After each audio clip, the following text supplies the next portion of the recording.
everyone, it's Shel C from PaperOcotilloStudio, and it is October, and that is the usual month that we do a daily art journaling challenge with Art Joy of Sharing Art Community. So this month we have modified the challenge to make it much more simple because both Peg and I have no bandwidth in which to make a art journal page every day and post a video every day. It's just not going to happen. So instead, we are doing a weekly challenge, and we will have 4 of them in the month of October, starting on the 1st. And so this one started on the 1st. And what we're doing is a step out. For the first one, we're using our regular monthly challenge. We set all our challenges up in December of last year for the whole year. So we already had that challenge prepared along with the theme. The theme this month is primitive art. So if you search the hashtag AJOS primitive art, you will come up with different things that we're doing this month. But in the group, in the Art Joy of Sharing Facebook group, the art community, we'll be posting a short daily video for each step. So we're stepping out the pages and people can follow along. We figure sometimes people don't want to do a daily art journaling challenge because it's a lot. It's a lot to do every single day. But if we parcel it out into 15 or 20-minute sessions, people can be more mindful and more careful about what they're doing, and they can follow along and play along with us. And at the end of each week on Friday, we will share the completed video, and that's what this is. There's also one on Art Joy of Sharing YouTube channel where you can go and watch the real-time video of Peg and I making our pages. This is just mine, and it's super quick. So for this week, under the theme of primitive art, we are doing American folk art. And folk art is generally art that's considered primitive because it is created for functional reasons by people who have not been trained in fine art. So if you were to spend years, training in art, and then someone says draw a bird, you would draw something probably realistic, or else maybe you'd make it crazy. Who knows what you would do, but you would do something that the eye can see was done by a trained hand. And folk art is simple shapes, absolutely recognizable as what they are, usually in more subdued colors, muted colors, because folk art that is now in the museums, like the Museum of Folk Art in New York, where you can go and see American Gothic and things like that. It kind of seems that these pieces of art have been around a long time. Also, they've been used because they're functional. Sometimes they're on a platter that you use, for your special occasions. Sometimes they might be on a quilt or on, some kind of textile that you created for yourself. Because even though we might be overwhelmed with work and we can't take the time to really have a lot of fine things, people still want to express their creativity and they want to celebrate special occasions. And so that is kind of, I think, where folk art came from. Maybe it's even something like, an old saw blade that got painted with toll painting or something like that. Maybe it's carved wood. Those things are all considered folk art. And so that's what we're celebrating this week. Step 1 for this art journal page celebrating American folk art was to make a primitive drawing.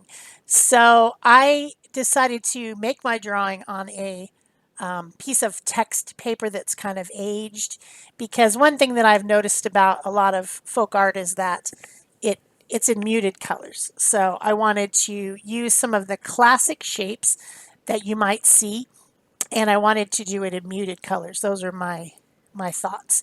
And simple drawings. If you want to follow along with this challenge and you feel that you can't draw, that's nonsense. You can. It just takes practice. But if you really feel you can't, you could trace something. You could even use a child's coloring pages. A lot of times those shapes are very primitive. So that might be a fun way to go. But we were celebrating fall, and so I decided to make a pumpkin. I decided to make a sunflower because those are blooming in the fall and being harvested. Everything is making noises in this room today. Phones and bling, blang, blung, whatever. Stop it. Driving me crazy. And then after I made my drawing, decided to draw a little crow because you often see crows in folk art for some reason. However, that silly crow looks more like a duck. But hey, it's primitive, right?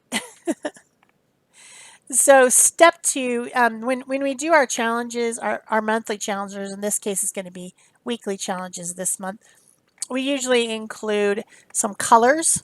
And so we had uh, a, a green blue type of a muted color. That's a real common color. You see kind of a green blue teal muted color in, you know, that whole kind of Americana color family that was used. So the next step was to paint the background or color the background whatever way you want. You don't have to use acrylic paint. I used 100% acrylic paint on this, I think, except for the marker. But Peg used watercolors in combination with inks and things on hers. So you can go watch hers over either on her channel if she did a speed video or on the Art Joy of Sharing channel. You can see these in real time. I I wanted to kind of, so I mixed my colors. The colors that I had on my desk were from Dina Wakley, and I mixed the ocean color with some of the marine blue color, and then I added in the opposing color, blue green being opposite of red orange, and so I added in some of that Sedona kind of rusty color to mute out, to gray out this color to make it something very similar to what's on the slide. And you can see the slide at the top of the video. And then I also wanted to make, I didn't want to make a solid background. I wanted it to be really rustic looking and also kind of aged looking. So I added a little bit of lighter colors in some of the areas to make it more dimensional, more to have more depth. And then, and this is a fast step, you know, it's just painting in the background. You could use whatever kind of product you wanted to use. Then step 3 is to use the other color that was featured, and in this case it's a yellow oxide, kind of a dulled down yellow color, and use that on the images that you've drawn.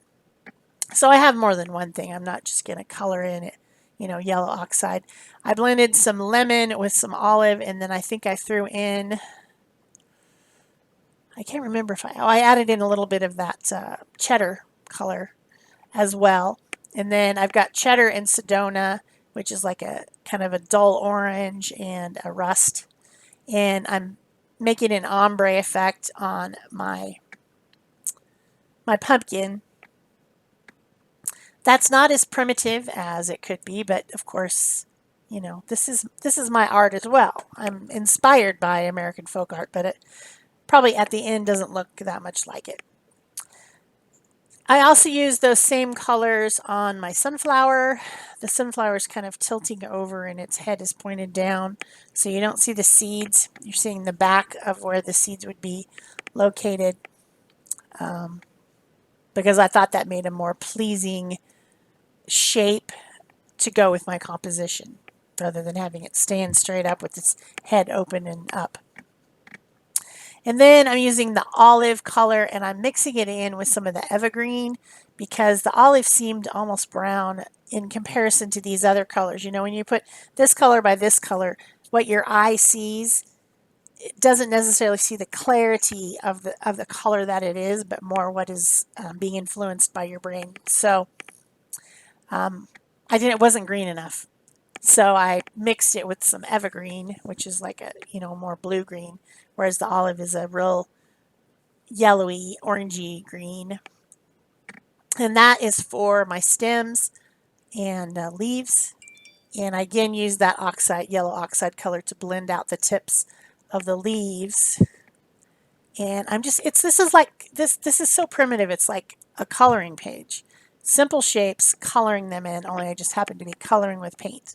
But Anybody can do this, and I hope that you guys will join in. Then I mixed some Night, which is a dark, dark blue, almost black color from the Dina Wakley colors, and I mixed a little black with it because I didn't think it was quite dark enough. So I did throw in a little bit of actual black paint, which is not a Dina Wakley paint. It's Amsterdam or something. I don't have a black from Dina Wakley. I assume she has one. Don't have a white either. My white choice for what I used on this page is titanium buff or Titan buff. Not white, but more off-white. And I'm painting in my little crow or black duck, depending on what you think it is. I don't know. Very primitive. Very, very primitive. And then the last thing I need to do is paint in my dirt. It's got to be a rich dark brown color to be, growing all these plants. So I mixed some Sedona with some of that Night dark blue to make a dark brownish, reddish color for the dirt. That's very rich dirt to grow your pumpkins and your sunflowers. So that's my palette. It's kind of a muted palette. And I then went to step 4, which is to add some marks or visual texture to your painted image.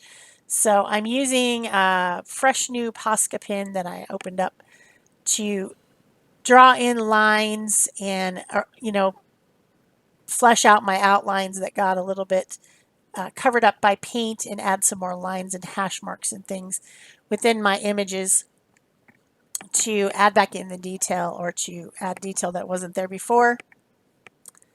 It's fun to do. Lots of times for primitive art like this, you might do swirls or dots or things like that. And I did end up doing some dots in the background that are really subtle. I don't know if you can see them in the pictures, but I did some hash marks, and like I said, this challenge, it's like 15 minutes a day. So you do a step for 15 or 20 minutes, and then you move on. You have lots of drawing time. You also have lots of time to think about what you're doing. However, in this case, we did it all, straight through. We didn't separate out the steps by days, but we do expect everyone else to do that so that you have more time to think and to plan and to let your feelings show into what you're making on the page. What are you trying to express with this art? So the next one was to add some details to the background. I wanted to make it look more aged because a lot of the things that you see in the museums are very old, and of course they've got that patina of age around the edges, which is why I started out with an aged text page in the first place. And if you guys are wondering about this journal, I was showing the journals at the beginning. Those were from 2017, 2018, and 2019. We've actually been doing an art journaling page a day challenge for 6 or 7 years now, but during those years I made my own journals, junk journals, out of actual junk mail. Political flyers are coming now in the mail. Those are a good thing to make these out of. And this one I think is the 2018 one. Since there's only 4 pages this year, I had some blank pages in these other journals, and I'm just going to fill them in because it's still kind of the same challenge, but at a much slower rate of production. So then the last thing, step 6, was highlights as needed. I used some of that Titan buff and mixed it with some of the different colors left on my palette to kind of add some highlight, as if there is some light coming in from the upper left-hand side and shining down over the leaves and the top of the pumpkin. And then I did add some dots in the background for more interest with just kind of a slightly lighter color. And that was it for this week's challenge, which went from October 1st to October 6th and is being shared on the 7th. Hope you enjoyed it. If you did, please remember to give me a comment, thumbs up, subscribe if you haven't already. all those things help my channel. Of course, I missed the entire month of September. So now my channel's struggling again, but that's okay. Things have happened in my life which created that. So, yeah, a few more little lines, I guess, just to finish things up. Oh, I decided to draw some curls, some like curly vines on the pumpkin, and flesh out the little duck slash crow a little bit more with some lines. This is just finishing up. So, yeah, that's it for me. Thanks for watching. Bye bye.